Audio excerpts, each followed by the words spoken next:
This your boy Dope Lil Dee, and this is my artist to watch with SooDetroit.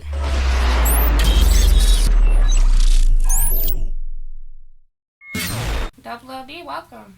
What's happening with you? How are you? I'm great. Nice to have you with SooDetroit. Nice to be here. So tell us a little bit about who Dope Lil Dee is. Dope Lil Dee. I guess it's me, a rapper out of Detroit, Michigan, Inkster to be exact. I'm here to do something different. You get a lot of people that complain about how music is and how rap is, how it's not, as natural as they feel it should be. So I'm here to, take music back for the real niggas, if you let me say that. So you say you're from Inkster, like what Inkster, neighborhood did you go? ATA all day. ATA all day. Shout out to my gun niggas, my niggas in the gardens, all through the A. They love me all through. Any block I'm good on. But the A is where I'm from. Avondale. That's my street. That's where my people's at. Okay, so let's talk a little bit about your childhood. Woo. It's a lot to it. Would you want to...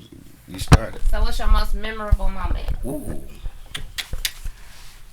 I could say my most memorable moment will be probably the time when the protective service camp got me and my brothers and sisters from my mother and grandmother's house and removed us from our home. So I was probably like 6 years old when that happened. 6. Yeah. Did they split y'all apart? Well, they all went together. I was the oldest boy, so I had to actually go somewhere by myself because the system is made. They only could take so many kids at once. Okay. Somewhere home. Did y'all come back together? No. No. I mean, I know him now. We kick it and converse. I mean, I talk about it in my music. It's to a degree, but that's probably my most memorable moment. It changed my life. I know it set my track for my life. So how did you get to rapping? I mean, I meet myself honestly, like the path that I've taken in life and some of the choices I made younger from my, where I was at or however, whatever I made the choice, placed me in a position in life I don't have a lot of options, I got 2 daughters now, you know what I'm saying? So it's like, I can play the game, or I can be realistic, you know what I'm saying? Realistically, what I do, what I play, the game I play, the streets I came up in, you're not gonna make it. Bottom line, this SooDetroit. Right. So you've acknowledged that you got a little bit of streets in you. You came from the streets. What's all that? It's all that. Did you go to jail?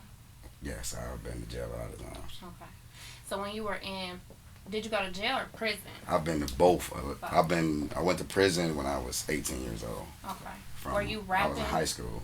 I mean, that's the normal rapping then, lunchroom, spitting in the car with your homies while you're smoking, the normal ordeal.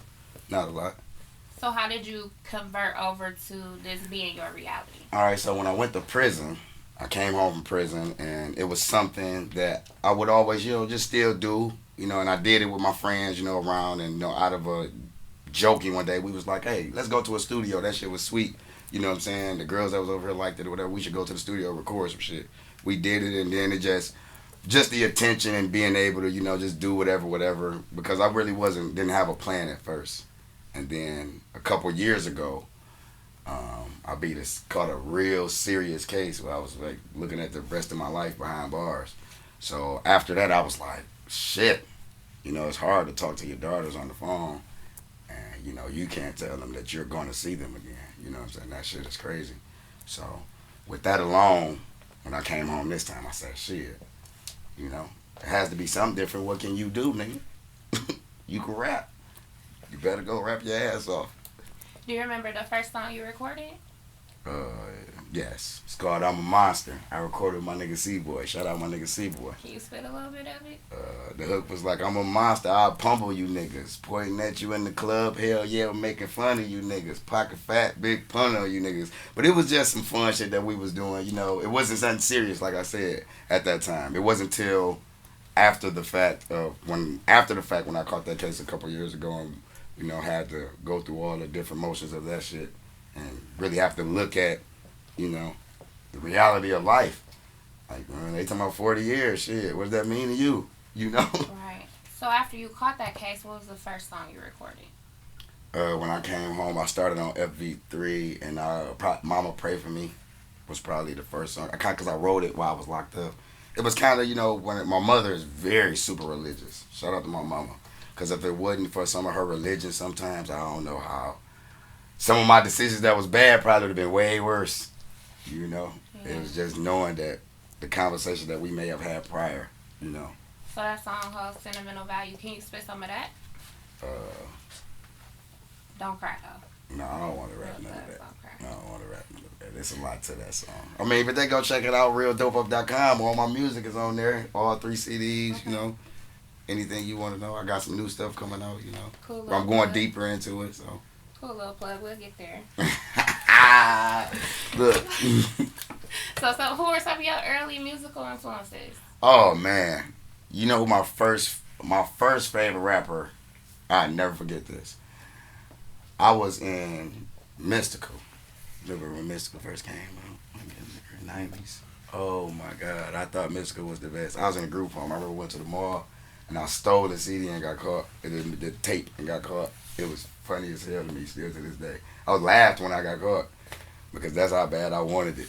That's how I knew. Like, that, I think about things like that now. Like, that's how much you love rap music, motherfucker. Like, that's what you supposed to do. Go do that shit. Stop playing with yourself. So how would you describe your sound? Raw reality. Nothing but. I mean, my music. When you listen to the songs, I come from different angles because I really just have a natural talent for it. I really just love music, and I'm not afraid to try or do anything different or out the box or whatever. But when you listen to it, you go get raw reality. What it really is. You have a lot of these rappers or just music in general. When you think about rap, you think about guys with the chains and you think about the dope boys and all this other stuff. And they talk about it, you feel me? But they only talk about the good parts. They glorify it. I'm here to show y'all the whole picture. I come from the other side, He come from, you got the change from selling dope, this. The dope he sold ripped my family apart. Let me tell you about that. Because you don't know about that part. Before you jump out here and want to go do that, little homie. Let me tell you about it all. Yeah. You seem very passionate. Do you pour all your emotions into the music? I'm starting to. Now, I didn't used to. But it's like, now it's like, it has to be it. It has to be it. And I look at the game, that's what it's missing. Nobody does that no more. Like, nobody does that. When was the last time you heard somebody rap a song, you was like, damn, that sounds like some Pac shit? Like, literally. Is that what you're trying to channel? Like, no, it's not trying to channel, but that's what he did. He took, even though it may not have been nothing that he directly went through or whatever, he channeled what he felt into music, and it was such vivid and raw that if you accepted it, you had no choice but to love it, even though it was so bad. Brenda's Got a Baby is a terrible song, right? What he's talking about is like the worst parts of America. But it's a beautiful song, and it puts you up on game. Mm-hmm. He did his job. That's gone. Nobody does that no more. It's actually a good time to segue into what you feel about Detroit music. I love Detroit music, but it is what it is. Detroit music is where we come from. But do you think it's rap reality? Do you think they just... It is. But it's we Detroit. We home of the Cartiers, pink Gators. We flashy. Right. So if we go rap flashy. We ain't gonna tell you how fucked up it was. I'm gonna tell you about how these bricks I got. I ain't gonna tell you about how my man got 12 years behind it. Mm-hmm. And I gotta send this money to him. I ain't gonna tell you about, how I had to I sold drugs to this woman and I think I got all her Cole's kids' Christmas in my pocket. That's the reality. But we talk about the flashy parts because we from Detroit. So we only gonna talk about the good looking parts. But that's just how it is. So if you had to compare yourself to any one artist, like who would it be? One artist, impossible. Impossible. There's not an artist that done rapped and lived what I rap and live. Okay. Like I rap and live about actually vividly seeing my mother and father smoke crack. I rap about seeing my mother fuck a dude for crack that wasn't my daddy. But I'm creeping on the steps as a little kid at 4 or 5 years old. So who do you know? Who would you compare that to? Wow. Exactly. That's deep. So switching up and making it a little Let's bit make it lighter. Let's make it lighter. I told you we gonna get heavy in here. I ain't want to get too heavy. You know, let's get hype. I'm doing good. I'm alive. Yeah. The bottom line, I made it. Okay. So now you in the A.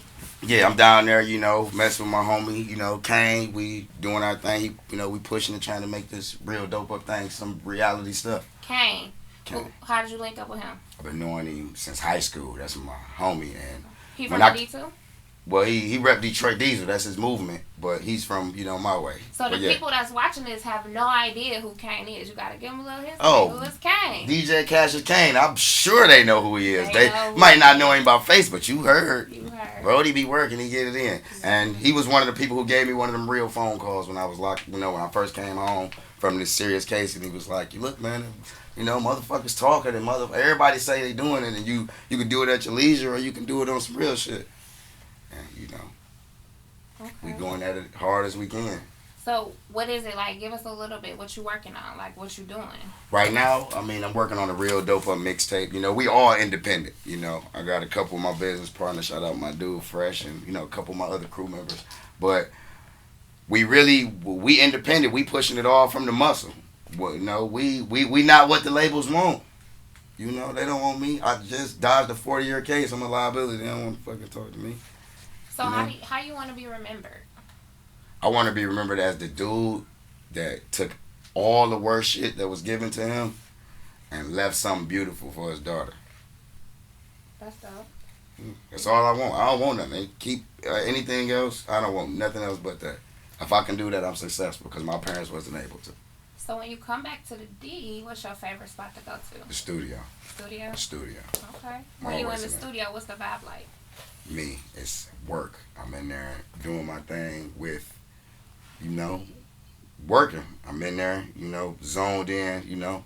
It gets deep, it get hectic like the beginning of this conversation because that's what I'm in there rapping about. Okay.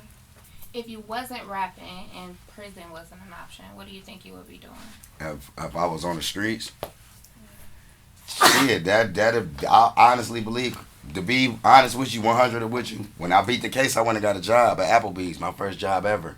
They fired me in 2 weeks when they found out about my felonies. Oh, wow.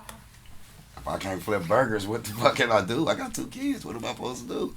This shit has to work. So, I mean, if it wasn't rap, it would be robbing banks. Shit, I don't know what's the highest you can get on getting that money.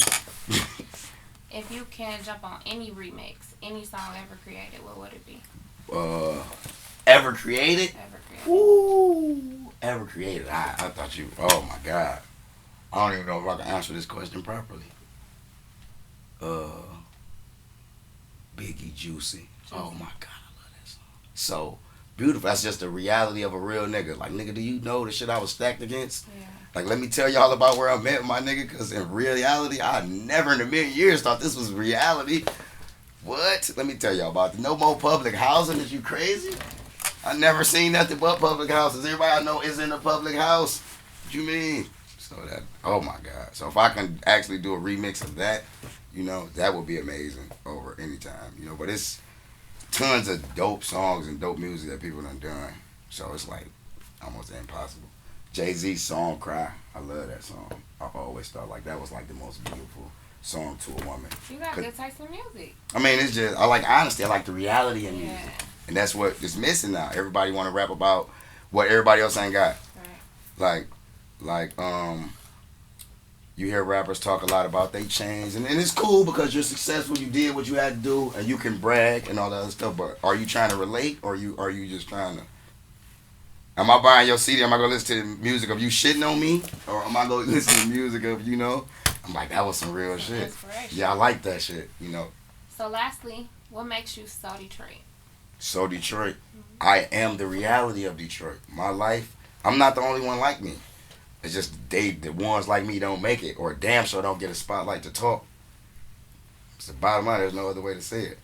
I am, you know, you got your So Detroits and your Cartiers and all that other stuff.